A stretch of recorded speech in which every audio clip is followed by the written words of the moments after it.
Hello and welcome to the show. Today, we're tackling a topic that, for many people, is a daily source of confusion and stress. Have you ever felt like the dollar speaks with multiple voices, where each one is offering you a completely different price? It's a perfect way to describe it. And it's not just a feeling, it's a reality in many economies. Exactly. And if you're someone who holds local currency, or you have a savings goal, or you're planning to buy dollars for travel or an investment, figuring out what each of these dollars actually means can be the difference. It could save or cost you thousands. This isn't just some technical jargon for economists, is it? Not at all. These various exchange rates directly influence what you pay for a trip, the real value of your savings, and the profitability of any business you might manage. It's especially common in economies that have high inflation and what we call exchange controls.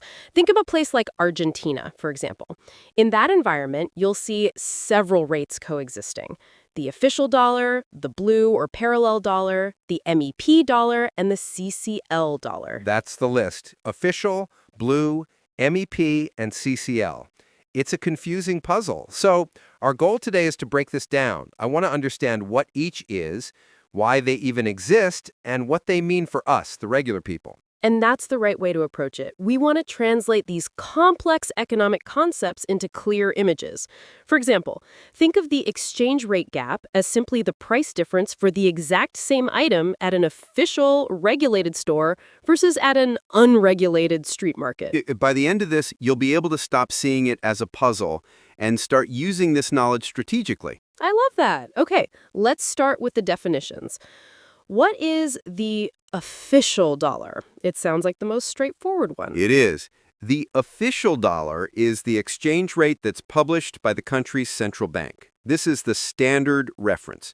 It's used in all the big regulated transactions. Think of settling exports, paying for imports, and most of the authorized bank operations. So if a company needs to import computer parts, this is the rate they use. Exactly. That company will use dollars bought at the official rate to pay its foreign supplier, provided the central bank gives them access to that market. And that's the key. During periods of tight exchange controls, access to this rate for individuals, well, it can be highly limited or tied to very specific government and tax requirements. So just because it's the official price doesn't mean I can just walk into a bank and get it. Precisely. And because the official market often cannot meet the total demand for foreign currency, another market emerges. Another market? The blue dollar. That's the one. In Argentina, it's widely known as the dólar blue. This is the rate that's negotiated in an informal, unregulated market. Buyers and sellers just agree on a price, and that price is almost always higher than the official one. This is the one you hear about on the news, in the street. Yes, and because these trades operate completely outside the regulated banking system, they come with significant risks: legal risks, tax risks, and of course, security risks. The text you shared had a great analogy for this. It's like buying a product at a legitimate store with a receipt versus buying it in an unregulated open market with no proof of purchase. That's the perfect analogy. It's often more expensive, and you get absolutely no guarantee of authenticity or safety. You could get counterfeit bills, for example. Okay, so we have the highly restricted official rate and the risky, expensive blue rate. But there are two more, and these are the ones that sound complex: MEP and CCL. What are these? This is where the financial market comes in. Let's start with the MEP dollar, which stands for Mercado Electrónico de Pagos. It's also just called the stock market dollar. This is an exchange rate you obtain legally through the country's local financial market. How? How do you buy dollars at a stock market? It's a two-step process. An investor first buys a financial asset, let's say a sovereign bond, using their local currency, their pesos. Then they immediately sell that same bond, but they sell it in its dollarized version, all within the country's jurisdiction. So you buy with pesos, sell for dollars. You got it. As a result, U.S. dollars are credited to your local brokerage or custody account. This method is legal, it's transparent, and it's widely used. The trade-off is that it involves brokerage fees and, of course, local taxes. Okay, that makes sense. It's a legal financial market workaround. So then, what is the CCL dollar? The CCL dollar, or cash with liquidation, operates almost identically to the MEP, but with one critical difference: Which is? the final destination of the money. With the CCL, the financial assets are sold on an international exchange, and the final settlement, the liquidation, occurs in dollars in an account held abroad. Oh, so MEP is for getting dollars into your local account. CCL is for getting dollars out of the country and into a foreign account. You've nailed it. The CCL is the essential choice for large corporations or investors who need to legally transfer funds outside the country. They might use it to repatriate earnings, invest in foreign stocks, or just acquire international assets.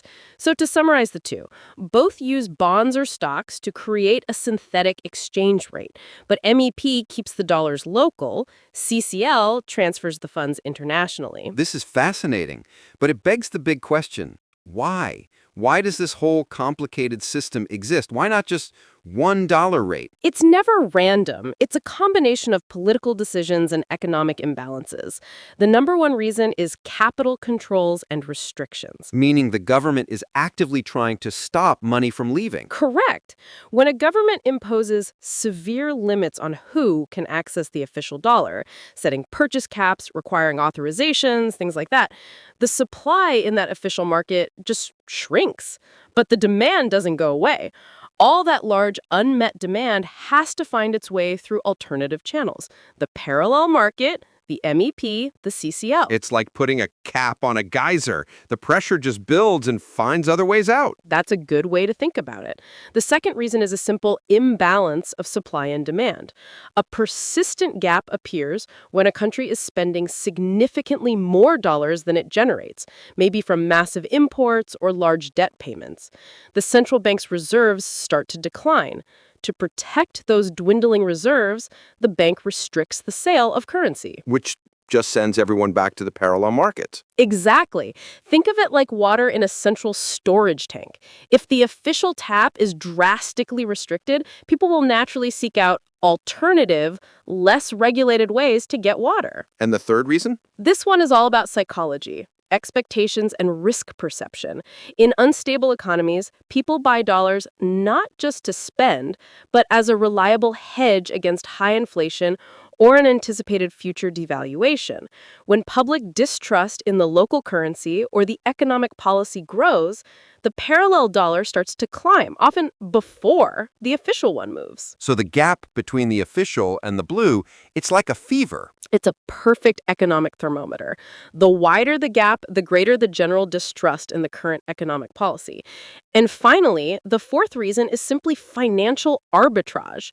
Astute investors see these price differences and use financial instruments like the MEP and CCL to access dollars at a rate that's different from the highly controlled official one. Okay, so we know the what and the why. Let's get to the most important part. How does this all affect my daily life? Let's start with a saver. What does this mean for me? For a saver, if you keep all your savings in the local currency, you're just fully exposed to high inflation and a constant loss of purchasing power. Your wallet has the same bills, but they buy less and less and less. Precisely. So for those looking to dollarize their savings, the MEP dollar is generally seen as a legal and relatively safe alternative, especially if you don't need to move the money out of the country. And the blue dollar? It might seem like a fast solution, but the risks are substantial. There's no legal recourse, and you face real possibilities of scams or counterfeit bills. And what about for travelers? I'm planning a trip. The true cost of your trip changes dramatically based on which dollar you can get. Buying at the official rate, if you're allowed, is the cheapest. But making purchases with a credit or debit card often involves a ton of additional government surcharges and taxes, which jacks up the final cost. And if you need immediate cash and have to go to the parallel market, you're going to pay that much higher risk-adjusted price. And this must be a nightmare for businesses, right? For importers, it's brutal. If they can't get official dollars or the official rate climbs, their imported raw materials get far more expensive. And where do those increased costs go? Right to me, the consumer. Immediately. It fuels inflation. And it works the other way, too.